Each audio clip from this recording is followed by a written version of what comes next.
좋으신 하나님이 주시는 은총과 또 평화가 사랑하는 교우 여러분들에게 있기를 빕니다. 오늘은 성령 강림 후 20번째 주일이면서 종교개혁 주일입니다. 성령 강림 절기도 이제 11월 한 달을 남겨두고 있는데요. 우리에게 찾아오신 성령은 믿음이 그리스도의 장성감에 이르도록 성장하고 성숙하게 합니다.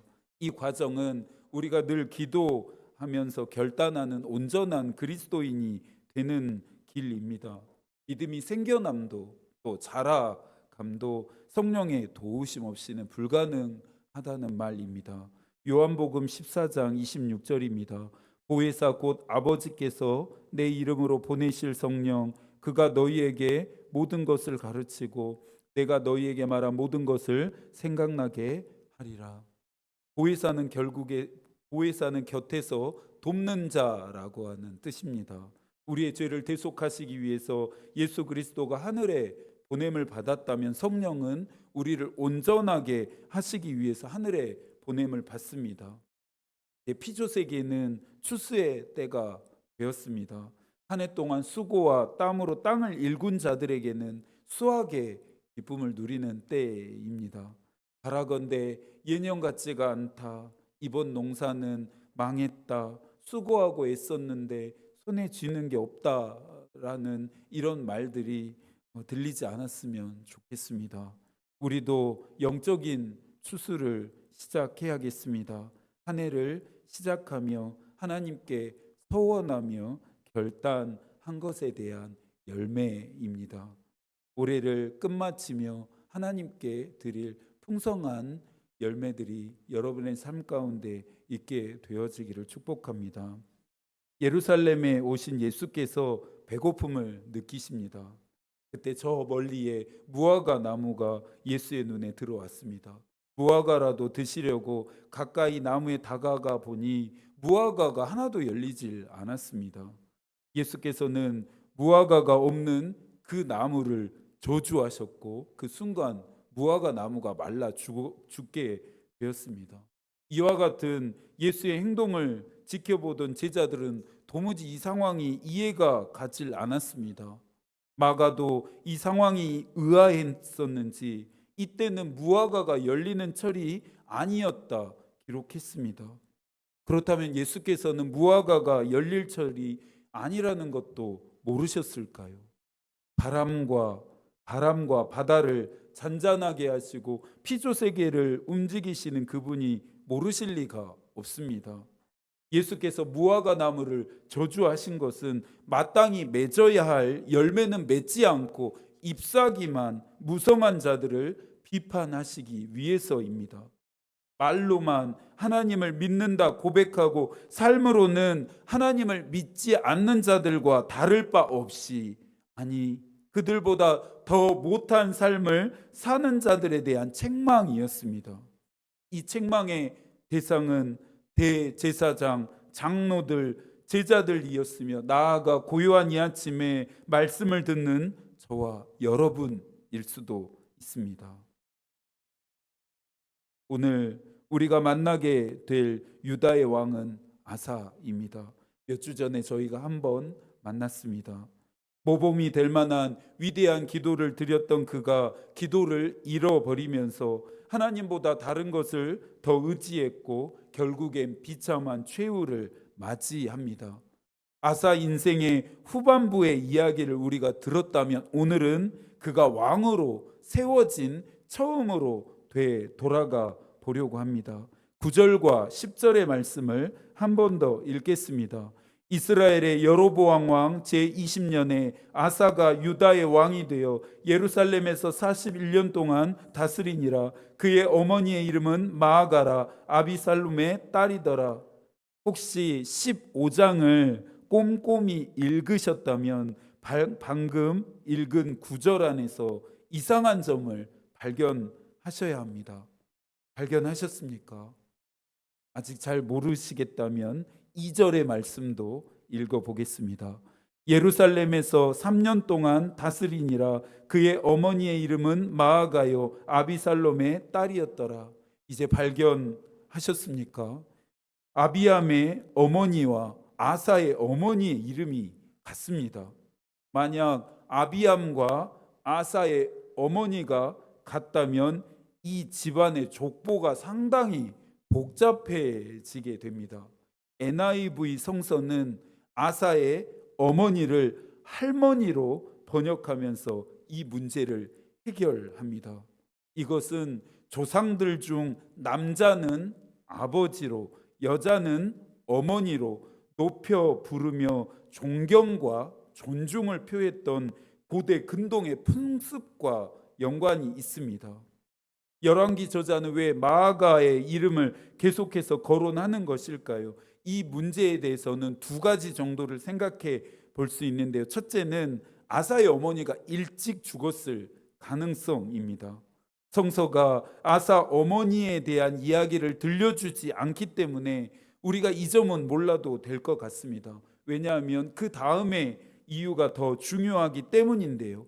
아사의 시대까지 할머니인 마아가가 정치적인 영향력을 계속해서 행사하고 있었음을 시사한다는 점입니다. 3년 동안 짧은 아비암의 통치 기간과는 다르게 아사는 몇 년 동안 유다를 통치했습니까? 41년 동안 유다를 통치합니다. 아사의 이 긴 통치 기간은 그의 행적과 밀접한 관련이 있습니다. 왕으로 즉위한 후에 그가 행한 일들은 크게 세 가지였는데요. 첫 번째가 가장 중요합니다. 11절입니다. 아사가 그의 조상 다윗과 같이 여호와 보시기에 정직하게 행하여. 아사는 아버지인 아비암의 전철을 밟지 않습니다. 아비암의 비참한 말년을 지켜보면서 그가 많은 생각을 했을 것입니다. 아사는 하나님이 보시기에 정직하게 행합니다. 정직이 무엇입니까? 거짓말을 안 하고 나쁜 짓도 안 하는 그런 도덕적인 가치 정도가 아닙니다. 성서에서 말하는 정직은 올곧음과 올바름인데요. 이것은 하나님이 정하신 기준에 맞는 올곧고 올바른 삶을 살아감입니다. 아사는 하나님이 정하신 기준에 자신을 맞췄습니다. 우리의 기도의 지경이 넓혀지지 않고 자꾸만 편협해지는 것은 하나님께 나를 맞추는 것이 아니라 나에게 하나님을 맞추려고 하기 때문입니다. 최근에 옷을 사보신 적 있으신가요? 요즘에는 인터넷이나 방송을 통해 편하게 구입할 수 있게 되었는데요. 보통 옷을 구매하려면 나에게 맞는지 어울리는지 확인하기 위해서 입어봐야 합니다. 저는 옷을 입어보는 이 과정이 너무나 싫고 늘 불편하게 느껴집니다. 옷에 나를 맞추지 않습니다. 당연히 나에게 옷을 맞추어야 합니다. 영적인 원리도 같습니다. 나에게 하나님을 맞출 수는 없습니다. 하나님께 나를 맞추어야 합니다. 이것이 정직입니다. 다윗은 자신의 생각과 계획과 노력과 열심 등을 하나님 앞에서 모두 내려놓았습니다. 먼저 하나님의 마음과 뜻을 구했고 그 다음에는 전적으로 하나님을 신뢰하고 순종했습니다. 시편 23편 1절입니다. 여호와는 나의 목자시니 내게 부족함이 없으리로다. 다윗의 인생에는 정말 부족함이 없었을까요? 위기와 어려움도 없었나요? 늘 편안하고 안정된 삶이었을까요? 그렇지 않음을 우리는 잘 알고 있습니다. 사울의 위협을 피해 오랜 시간을 도망자의 신세로 살아야 했습니다. 이러한 과정들 속에서 내외적으로 여러 가지의 위기와 어려움도 만납니다. 그런데도 다윗은 내게 부족함이 없었다 고백했습니다. 시편 23편을 묵상하며 나에게도 부족함이 없기를, 나의 자녀와 자손들에게도 부족함이 없기를 기도합니다. 마땅히 당연히 해야 할 기도입니다. 간절한 마음 자체가 문제는 아니니까요. 하지만 순서가 틀렸습니다. 내게 부족함이 없기를 기도하기 전에 하나님이 나의 목자시다라고 하는 고백이 먼저여야 합니다. 하나님이 나의 목자시다라고 하는 이 고백의 의미는 그분이 말씀하신 대로 내가 행하겠다라고 하는 것이고, 그분이 이끄시는 대로 따라가겠다라고 하는 뜻입니다. 다윗은 하나님이 말씀하시는 대로 행했고 하나님이 이끄시는 대로 따라갔습니다. 사랑하는 여러분, 하나님이 말씀하신 대로 행하고 있으십니까? 하나님이 이끄시는 대로 따라가고 계신가요? 부족함이 없다라고 하는 오늘 이 다윗의 고백은 경제적인 측면에서의 넉넉함이 아닌 영적인 측면에서의 든든함입니다. 아사는 왕으로서 하나님 앞에 정직하게 행했으니 하나님도 당연히 아사와 함께 하십니다. 아사의 두 번째 행적은 대대적인 개혁을 단행한 것입니다. 12절과 13절도 한 번 더 읽어볼까요? 남색하는 자를 그 땅에서 쫓아내고 그의 조상들이 지은 모든 우상을 없애고 또 그의 어머니 마아가가 혐오스러운 아세라상을 만들었으므로 태우의 위를 폐하고 그 우상을 찍어 기드론 시냇가에서 불살랐으나, 가나안 땅에 사람들이 섬겼던 우상의 이름 생각나시나요? 바알과 아세라입니다. 바알은 자연을 다스리고 풍요를 주는 신이었고, 아세라는 신들 중에 어머니로 여겨졌습니다. 당시 사람들은 하늘에서 내리는 비가 이 신들의 성관계의 결과물이라 믿었습니다. 이 믿음은 그 바알과 아세라를 섬기는 제의 방식에도 영향을 미쳤는데요. 바알과 아세라에게 제사를 드리는 사람들은 신전에 있는 여사제나 남자, 즉 남색하는 자들과 음란한 성관계를 가졌습니다. 음란한 성관계 자체를 통해 자신들의 신들과 연결되어지고 연합되어진다 믿은 것이었습니다.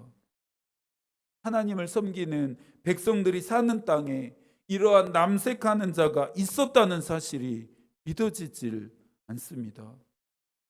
아사의 아버지인 아비암은 남색하는 자들을 처리하지 않았습니다. 이들을 처리하지 않았음은 유다의 왕인 그가 우상 숭배를 용인했고 하나님이 엄격하게 정하신 규례를 따르지 않았다는 증거가 됩니다. 신명기 23장 17절인데요. 새 번역으로 읽어드립니다. 이스라엘의 딸은 창녀가 될 수 없습니다. 또 이스라엘의 아들들도 남창이 될 수 없습니다. 아사는 아비암과 달랐습니다. 모든 남색하는 자들을 유다 땅에서 내쫓았을 뿐만 아니라 조상들이 만들고 세워놓은 모든 우상들을 없앴습니다. 이것이 정직입니다. 신방을 다니다 보면 가끔 놀라게 되는 교우의 가정이 있습니다. 오랜 시간 믿음 생활도 했고 직분도 있으신 분인데 집안에 생각지 못했던 물건들이 있는 것을 보게 되기 때문입니다. 소위 말해 행운, 행복, 재물, 번영, 성공 등을 불러온다라고 하는 것입니다. 그냥 재미이지 특별한 의미는 없다 생각하면 되는 것일까요? 반대로 생각해 보면 그것을 집안에 들여다 놓은 분들에게도 특별한 의미가 없을까 생각해 보게 됩니다. 여러분의 생각은 어떠신가요? 노블리스 오블리제라는 말이 있습니다. 사회의 고위 지도층 인사에게 요구되어지는 높은 수준의 품격 또는 도덕적 의무와 사회적 책임을 가리키는 말입니다. 그리스도인은 품격이 있어야 합니다. 예수 그리스도를 따르는 사람들은 세상 사람들과 뭔가는 달라야 하지 않을까요? 확연한 구별점이 있어야 합니다. 오늘 예배가 끝나신 다음에 가정으로 돌아가셔서 하나님의 눈으로 집안 곳곳을 살펴보시고 불러보십시오. 잊지 말아야 할, 있어서는 안 될 물건들이 있다면 여러분의 집 밖으로 내쫓으십시오. 정리하시고 없애버리십시오. 감정적 매듭 짓기라고 하는 심리 효과가 있다고 합니다. 헤어진 연인이나 또 가족의 물건을 오랫동안 보관하고 있으면 과거에 보관하면서 과거의 관계를 붙잡는 심리적인 상태에 머물게 되는데요. 그 사람들과 관계되어진 물건을 정리하는 행위가 과거의 시간과 관계를 정리하고 단절하는 데 도움을 준다라고 하는 치료 효과입니다. 저는 집안을 정리하시고 청소하시라 권면하는 것이 아닙니다. 제가 도전하는 것은 영적 매듭 짓기입니다. 이걸 이렇게 인용한다고 심리학자들이 들으면 불쾌할 수도 있을 것 같습니다. 죄를 붙잡는 영적인 상태에 머물게 하는 것들은 여러분들 정리하십시오. 그래야만 여러분의 영혼의 상태도 여러분의 삶도 밝아질 수 있습니다. 마지막으로 아사가 한 일은 아비암 시대부터 권력을 가지고 정치적인 영향력을 행사해 왔었던 할머니 마아가의 폐위였습니다. 마아가가 폐위당한 이유는 무엇입니까? 그가 혐오스러운 아세라상을 만들었기 때문입니다. 아세라상을 없애도 모자랄 판에 우상이나 만들고 있었습니다. 아사의 개혁의 칼끝은 가족인 마아가까지도 겨누었습니다. 아사는 마아가가 만든 모든 우상을 산산이 부쉈고 기드론 시내가에서 모두 태워버립니다. 아비암 시대에는 그가 행한 악한 일을 백성들이 본받아 행합니다.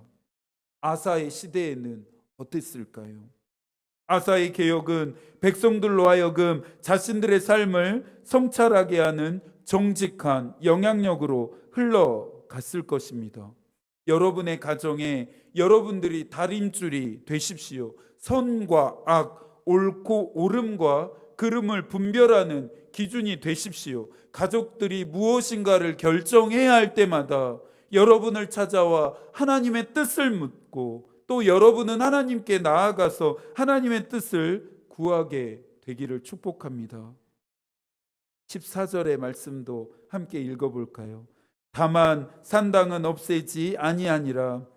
그러나 아사의 마음이 일평생 여호와 앞에 온전하였으며. 아버지 아비암과는 극명하게 갈리는 평가인데요. 3절입니다. 아비암이 그의 아버지가 이미 행한 모든 죄를 행하고 그의 마음이 그의 조상 다윗의 마음과 같이 아니하여 그의 하나님 여호와 앞에 온전하지 못하였으나. 하나님 앞에 온전하지 못했던 아비암과 반대로 아사는 온전했습니다. 아사의 마음이 일평생 동안 온전합니다. 르호보암이 잃어버린 하나님을 구하는 마음, 아비암이 잊어버린 온전한 모두를 아사는 지켰습니다. 요셉도 온전함을 지킨 사람 중에 한 사람입니다. 형들의 손에, 외국 상인들의 손에 팔리고 우여곡절을 겪으면서 이집트의 실권자였던 보디발의 집안까지 오게 되었습니다. 요셉은 보디발 집안의 관리자가 됩니다. 창세기 저자는 이러한 요셉의 인생을 형통했다 말합니다. 요셉의 삶이 형통이라 할 수 있습니까? 형통의 복을 구하시는 여러분, 그렇다면 요셉과 같은 인생이어도 괜찮으시겠습니까? 당연히 인간적인 눈으로 본다면 요셉의 인생은 형통이 아닌 비참입니다. 참 신기한 일은 요셉으로 인해 보디발의 집까지 하나님이 주시는 풍성한 복을 받았다는 점입니다. 보디발은 번영함이 요셉 때문이라는 것을 알았을까요? 요셉을 신뢰하며 자신의 생명과 직결되는 것 외에는 모든 일을 요셉에게 맡깁니다. 보디발이 요셉을 믿음직한 눈으로 바라보았다면 그의 아내는 끈적거리는 시선을 보냅니다. 보디발이 요셉을 동역자로 생각했다면 그의 아내는 욕망의 수단으로 생각합니다. 보디발이 없을 때마다 그의 아내는 요셉에게 자신과 동침하자 제안합니다. 아무리 한 집안을 관리하는 최고의 책임자라고 한들 보디발의 신분은 종입니다. 종이 하늘 같은 여주인의 제안, 명을 거절하기란 어렵습니다. 요셉은 어떻게 했을까요? 당연히 온전함을 지켜냅니다. 창세기 39장 9절입니다. 이 집에는 나보다 큰 이가 없으며 주인이 아무것도 내게 금하지 아니하였어도 금한 것은 당신뿐이니 당신은 그의 아내임이라. 그런즉 내가 어찌 이 큰 악을 행하여 하나님께 죄를 지으리이까. 요셉은 하나님의 백성으로서의 품격, 구별된 태도를 보입니다. 요셉도 다윗처럼 자신의 인생 한 가운데서 함께 하시는 하나님을 고백한 것입니다. 1517년 루터가 교회의 문제와 행태를 비판하는 95개조의 반박문을 발표하면서 종교 개혁 운동은 촉발합니다. 이 운동은 타락하고 부패한 교회를 새롭게 하고 그리스도를 믿는 믿음과 하나님이 주시는 은혜 외에 다른 것을 우선하는 신앙의 개혁이 목적이었습니다. 종교 개혁 운동은 종교 영역을 넘어 정치와 경제와 사회와 문화 등 당시 유럽 사회 전반에 영향을 미쳤습니다. 교단들이 10월 마지막 주 주일을 종교개혁 주일로 지키는 이유는 역사적인 사건을 기억하기 위함이 아닌 복음의 본질을 되찾자는 종교개혁 운동의 정신을 기억하기 위해서입니다. 아사가 왕으로 즉위하면서 단행한 개혁으로 인해 유다 땅은 영적인 부흥이 일어났고 정치적 또 외교적으로 안정되며 평화의 시기가 도래합니다. 아사도 선한 왕이라는 긍정적인 평가를 받았습니다. 하나님은 그런 아사에게 41년 동안 유다를 통치할 수 있도록 허락하십니다. 하지만 지난 시간에도 살펴보았듯이 아사는 말년에 자신이 지켜왔던 온전함을 잃어버리게 됩니다. 온전함을 잃게 하는 것으로부터 여러분의 마음을 굳게 지키실 수 있기를 바랍니다. 왕들의 이야기를 읽어가면서 나는 어떠한 삶을 살아야 할 것인지도 결단하십시오. 아사의 행적을 통해 나의 믿음과 삶에 개혁되어야 할 부분은 무엇인지도 점검하십시오. 날마다 하나님 앞에서 새로워지는 저와 여러분의 믿음 그리고 삶이 되어지기를 축복합니다. 이 한 주도 하나님이 여러분과 함께 하시기를 기도하겠습니다. 하나님의 마음이 우리의 기도가 되고 하나님의 뜻이 우리의 길이 되기를 빕니다. 아멘.